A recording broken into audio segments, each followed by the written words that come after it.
Surat મહાનગરપાલિકાનું SMC વર્ષ 2024-25 માટેનું draft budget આજે સુરત પાલિકા કમિશનર શાલિની અગ્રવાલે રજૂ કર્યું હતું। દેશમાં સુરત સ્વચ્છતામાં નંબર 1 સિટી બન્યા બાદ હવે સુરત શહેરના વિકાસ માટે પાલિકાએ વધુ રકમ ખર્ચ કરવાનો નિર્ણય લીધો છે।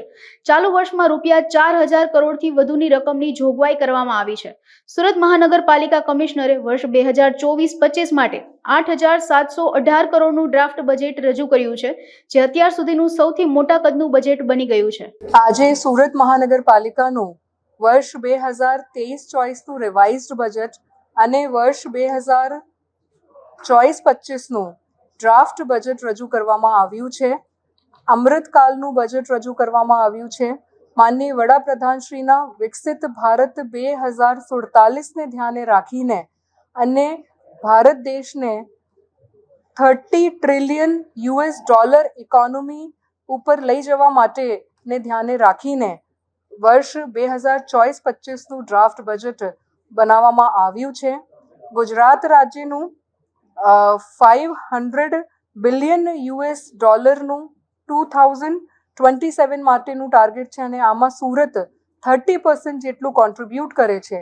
એટલે આ બધી બાબતોને ધ્યાને રાખીને સુરત શહેર તેજ ગતિથી આગળ વધે, વર્લ્ડ ક્લાસ ઇન્ફ્રાસ્ટ્રક્ચરની દિશામાં આગળ વધે, સસ્ટેનેબલ સિટી ઓફ ટુમોરો અને most liveable city of tomorrow તરીકે સુરત શહેર અર્બન મોડલ ગવર્નન્સના ક્ષેત્રમાં સમગ્ર દેશમાં જ નહીં પણ આંતરરાષ્ટ્રીય સ્તર એક મોડલ બને, આ બધી બાબતોને ધ્યાને રાખીને સુરત મહાનગરપાલિકાનું બજેટ રજૂ કરવામાં આવ્યું છે। આમાં 8718 કરોડનું વર્ષ 24-25નું ડ્રાફ્ટ બજેટનું કદ છે।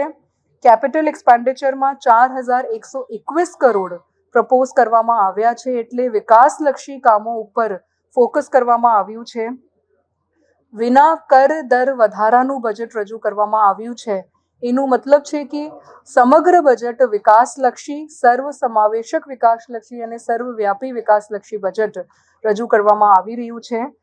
ઇન્કમ ઉપર ફોકસ કરવામાં આવી રહ્યું છે અને આત્મનિર્ભરતા ઉપર ફોકસ કરવામાં આવી રહ્યું છે, એટલે 5025 કરોડનું રેવન્યુ ઇન્કમ સુરત મહાનગરપાલિકા મેળવે આ દિશામાં આ બજેટ રજૂ કરવામાં આવ્યું છે।